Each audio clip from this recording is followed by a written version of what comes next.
Steve Goldberg here with Nathan Barnett at Whataburger Field in Corpus Christi. We're back here yet again as the Riders take on the Corpus Christi Hooks here in the fourth game of this series, this 5-game series. And so far, it's been all Corpus Christi. The Hooks won the first game on a walk-off homer, and yesterday, taking both games of yesterday's doubleheader. What did we see yesterday out of the Hooks and the Riders?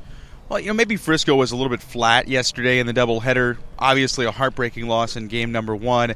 We saw manager Joe Mikulik, though, get ejected in that second game of the doubleheader, and just wonder if maybe that was a little bit of a spark for the team going into today. Of course, they're going to have Victor Payano on the mound, who's been pitching great of late as well. So the RoughRiders haven't lost 4 games in a row all year. They hadn't lost 3 games in a row all season, and now they've lost 4. So I think the guys are probably hungry to pick up a win today, and I think we should see a really focused effort right from the get-go.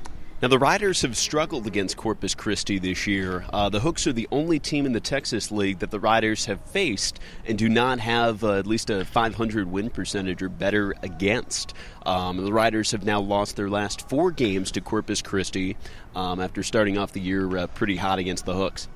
Yeah, this is a team that's played really well against Frisco this year. This is a team that played extremely well against the RoughRiders a year ago. And I think the big deal, especially in this series, has been the starting pitching for the Hooks. In 17-plus innings in this series, they've allowed just those 2 runs on the 1 swing from Ryan Cordell. Hooks' starting pitching has been incredible, and they've got a really tough assignment again today. David Paulino comes in with an ERA just over 2. He's going to go today for Corpus Christi, and the good news is he's going to get piggybacked, as we often see with these Hooks. So even if he's out there, it should only be for 5 innings. But he's been really, really tough, and the RoughRiders have faced him once and managed almost nothing against him in his short relief outing against Frisco at this park earlier this year. So it'll be a tough assignment for Frisco and a really good challenge for him today. You talk about the pitching for Corpus Christi, but let's shift over to the pitching for Frisco. While the Riders have struggled a little bit, we've seen 2 new pitchers out here for the Riders, Jason Richmond in the first game and Emerson Martinez yesterday, and they both pitched a solid inning of work each. Yeah, they both bring a totally different skill set to the table. Jason Richmond's a soft-tossing, side-winding lefty, really funky delivery, throws mostly fastball, changeup, will mix in a slider to lefties as well.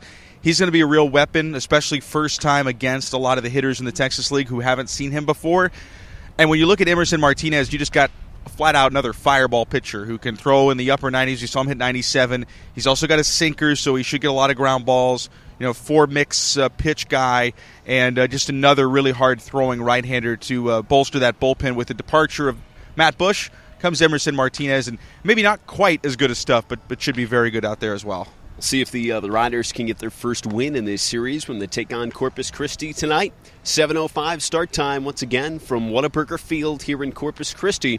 We'll have it for you on the RoughRiders Radio Network.